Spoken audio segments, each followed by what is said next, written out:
Imagine being rejected before you even took your first breath.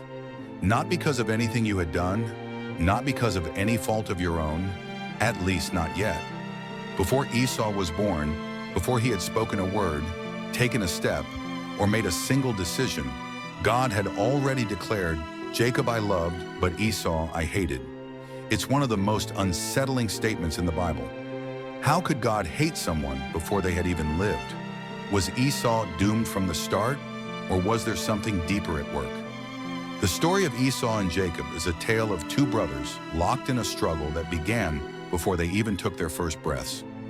Twins, yet vastly different in destiny, their lives unfolded in a way that left one chosen and the other rejected. An outcome that sparks deep questions about fate, free will, and divine justice. Even before they were born, a prophecy declared their fate. Two nations are in your womb. One will be stronger than the other, and the older will serve the younger. Genesis 25:23. From the very beginning, Esau was destined to be overshadowed by Jacob, a shocking revelation considering Esau was the firstborn, the one expected to inherit the family legacy.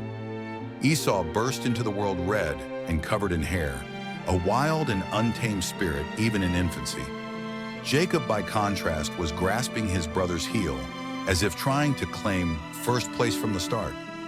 Their differences only became more pronounced with age. Esau grew into a rugged hunter, a man of the field, while Jacob stayed close to home, cunning and thoughtful. Their fate took a decisive turn one fateful day. Esau, exhausted and starving from a hunt, stumbled into Jacob's presence just as his younger brother was cooking a pot of stew. The smell was irresistible. Hunger gnawed at Esau, clouding his judgment.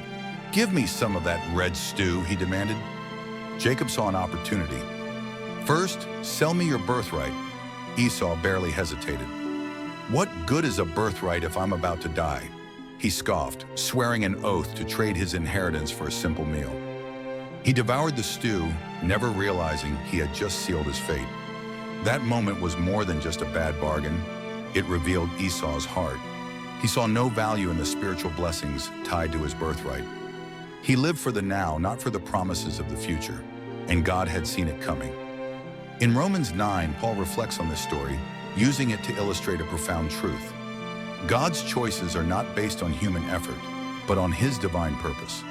Jacob I loved, but Esau I hated. This wasn't about personal hatred. It was about rejection. God knew who Esau was before he was even born. He foresaw Esau's indifference, his impulsiveness, his disregard for the sacred.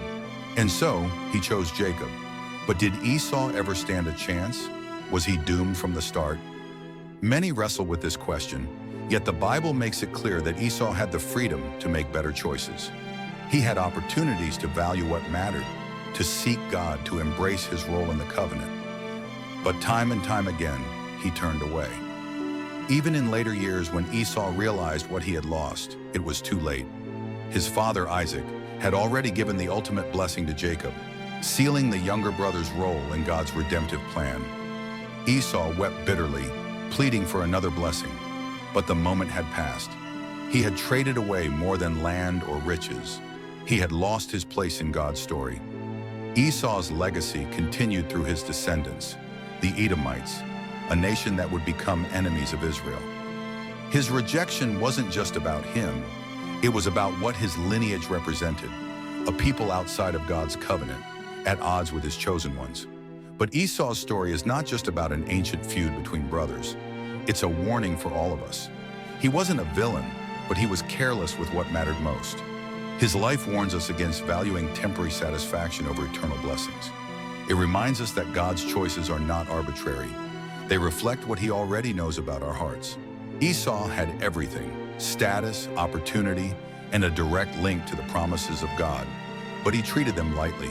He let his hunger, his impulses, his need for instant gratification dictate his decisions. And in the end, he lost everything that mattered most. In the end, Esau's story is about more than a lost birthright. It is about the weight of our choices, the reality of divine sovereignty, and the importance of valuing what God offers before it's too late. His life asks us one haunting question: are we willing to trade something priceless for something fleeting?